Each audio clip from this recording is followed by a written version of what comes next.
Tant que vous n'aurez pas rendu l'inconscient conscient, il dirigera votre vie et vous l'appellerez destin. Carl Jung. Vous êtes-vous déjà demandé pourquoi certaines situations douloureuses se répètent comme un cauchemar qui refuse de s'effacer, des relations qui se terminent toujours par la même blessure, des opportunités qui vous glissent entre les doigts, cette sensation que, où que vous alliez, la souffrance vous retrouve. La vérité brutale est la suivante. Votre pire ennemi ne se trouve pas à l'extérieur. Il réside dans votre angle mort, dans les recoins de votre psyché que vous évitez d'affronter.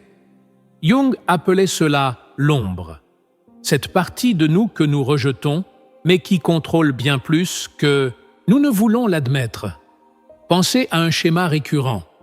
Chaque fois que vous faites confiance à quelqu'un, vous recevez un coup de poignard dans le dos. Est-ce la faute du monde? Ou y a-t-il quelque chose en vous qui attire les traîtres comme un aimant? La psychologie analytique l'explique. Nous projetons notre ombre sur les autres. Le collègue menteur que vous méprisez reflète peut-être la malhonnêteté que vous refusez d'admettre en vous. Le partenaire dominateur pourrait être le miroir de votre propre besoin caché de contrôle. Tant que vous n'affronterez pas ces monstres intérieurs, ils continueront de réapparaître, déguisés en personnes ou en circonstances. Mais attention, il ne s'agit pas de culpabilité, mais de pouvoir. Lorsque vous comprenez que les schémas externes sont des échos de conflits internes, vous obtenez la clé pour changer la donne. Jung a découvert que les patients qui faisaient face à leur ombre cessaient d'attirer les mêmes drames. Comment? Grâce à l'individuation, le processus d'intégration des fragments niés de la personnalité. Imaginez un homme toujours passif. Son ombre contient de la colère et de l'assertivité.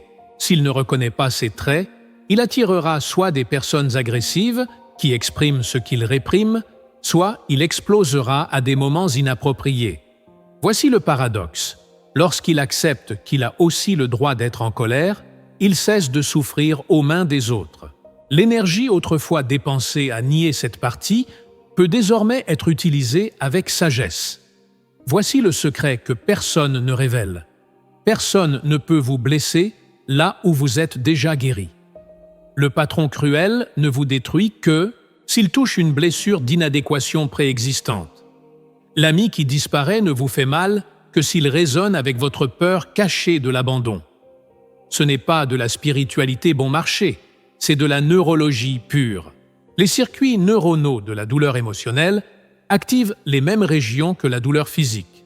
Lorsque vous guérissez les anciennes blessures, les nouvelles agressions n'ont tout simplement plus où s'accrocher. Comment commencer? D'abord, faites l'exercice du miroir. Listez 3 personnes qui vous ont le plus irrité ces dernières années. Notez quelles caractéristiques chez elles vous répugnent. Maintenant, posez-vous la question cruciale.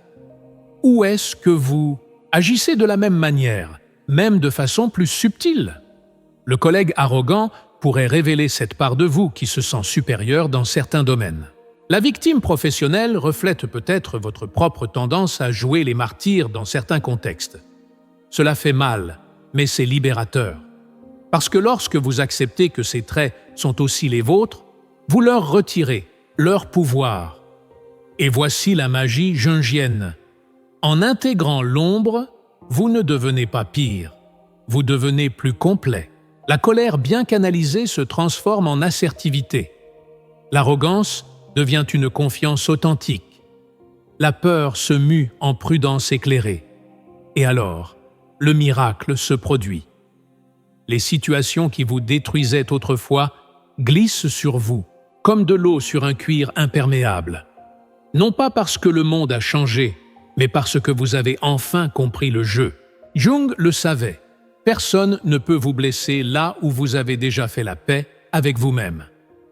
Dans le prochain chapitre, nous explorerons le 2e pilier de l'immunité émotionnelle. Comment reconnaître et désamorcer les déclencheurs qui vous poussent à répéter les mêmes souffrances?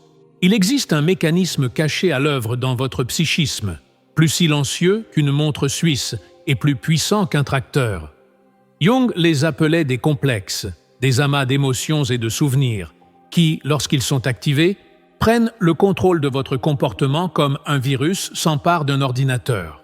Avez-vous déjà ressenti une réaction disproportionnée? Quand une critique mineure vous a laissé anéanti pendant des jours, ou qu'une petite erreur d'autrui a déclenché une colère incontrôlable. Ce sont vos complexes en action, et comprendre leur fonctionnement est votre vaccin contre une souffrance inutile. Chaque personne a ses angles morts émotionnels. Pour certains, c'est un besoin désespéré de reconnaissance qui transforme chaque non en humiliation. Pour d'autres, c'est une peur ancestrale de l'abandon qui fait d'un simple éloignement une tragédie. Le problème ne réside pas dans l'événement lui-même, mais dans la signification que votre inconscient persiste à lui attribuer. Une étude de l'université de Yale a révélé que 72% de nos réactions émotionnelles sont des réponses conditionnées, non pas au présent, mais à des blessures du passé qui saignent encore en secret. Voici comment briser ce cycle. D'abord, identifiez vos déclencheurs. Lorsque vous ressentez une vague disproportionnée de colère, de tristesse ou d'anxiété, faites une pause. Demandez-vous, quand ai-je ressenti cela pour la première fois? Vous découvrirez des schémas troublants. Le rejet au travail, qui fait mal comme celui d'un père distant. Les exigences d'un partenaire qui résonnent avec la voix d'une mère perfectionniste. Ce sont les fils, disait Jung, reliés à vos personnalités partielles non résolues. Deuxième étape, désamorcer le pilote automatique. Quand un déclencheur est activé, au lieu de réagir immédiatement, pratiquez l'intervalle jungien. Prenez une profonde inspiration et demandez-vous, est-ce que je réagis à ce qui se passe maintenant ou à ce qui s'est passé avant? Ce simple moment de conscience affaiblit le pouvoir du complexe. Le troisième secret vient de l'alchimie intérieure. Transmuter l'énergie. Chaque complexe porte une force vitale déformée. Une personne qui craint la trahison a une capacité impressionnante à détecter les nuances chez les autres. Mais elle utilise ce don pour la panique, pas pour une connexion authentique. Celui qui refoule sa colère possède une énergie puissante qui, si elle est redirigée, devient un moteur pour des changements réels. Jung a découvert que les complexes ne disparaissent pas, mais ils peuvent être apprivoisés. Lorsqu'on les met en lumière, ils perdent leur pouvoir de saboter votre vie. Considérez-les comme des enfants effrayés. Ils ont besoin d'être accueillis, pas rejetés. Un homme qui reconnaît son complexe d'infériorité peut le transformer en une humilité sincère. Une femme qui comprend sa peur de l'abandon peut l'utiliser comme un radar pour des relations plus saines. Voici la vérité libératrice. Personne ne peut vous contrôler à travers ce que vous connaissez déjà, de vous-même. Lorsque vous identifiez ces mécanismes cachés, les manipulations des autres perdent leur effet. Le patron qui savait vous rendre insécure ne trouve plus le bouton de votre doute de soi. L'ex qui jouait avec votre jalousie constate que ses anciennes tactiques ne fonctionnent plus. Il existe une armée endormie en vous. Ce sont des schémas ancestraux qui ont façonné des héros, des guérisseurs et des sages à travers les siècles. Jung les appelait des archétypes, et lorsque vous apprenez à les activer consciemment, vous gagnez une armure psychologique qu'aucune circonstance extérieure ne peut pénétrer. Repensez à la dernière fois que vous avez affronté une crise. Une partie de vous voulait fuir, l'enfant blessé, une autre cherchait des solutions logiques, le sage, tandis qu'une voix intérieure murmurait « Tu n'y arriveras pas », le saboteur. Ce sont des archétypes en action. La neuroscience moderne le confirme. Notre cerveau possède des programmes émotionnels hérités, prêts à être activés. Le secret réside dans le choix de la voix que vous décidez de nourrir. L'archétype du guerrier, par exemple, n'est pas synonyme de violence. Il incarne une détermination focalisée. Lorsqu'il est activé consciemment, il transforme les victimes en acteurs de leur propre vie. Des études sur la résilience montrent que les personnes qui surmontent des traumatismes graves développent souvent cette mentalité de guerrier. elles se n'attendent pas que la tempête passe. Elles apprennent à danser sous la pluie. L'archétype du guérisseur intérieur, quant à lui, transforme les blessures en sagesse. Une recherche de l'Université de Californie a révélé que les individus pratiquant une autocompassion active guérissent leur traumatisme 40% plus rapidement. Ce n'est pas de l'auto-indulgence, c'est une stratégie psychologique. Lorsque vous cessez de vous torturer pour le passé et commencez à en tirer des leçons, la souffrance perd son emprise sur votre histoire. Mais attention, les archétypes ont leur face sombre. Un héros mal intégré devient bourreau de travail. Un magicien déformé se transforme en manipulateur. L'art consiste à les équilibrer. Jung enseignait que l'individuation ne consiste pas à détruire nos parties primitives, mais à les mettre au service du soi, l'archétype de la totalité.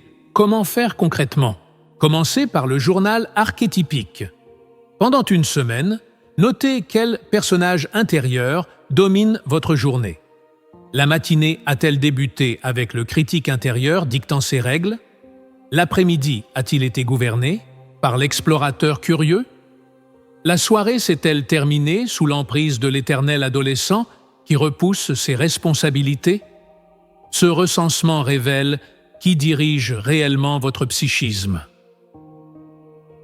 La deuxième étape consiste à invoquer consciemment les archétypes dont vous avez besoin. Besoin de poser des limites? Activez le souverain. De créativité?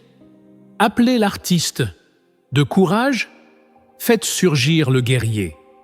Avec la pratique, cela cesse d'être un exercice pour devenir une seconde nature.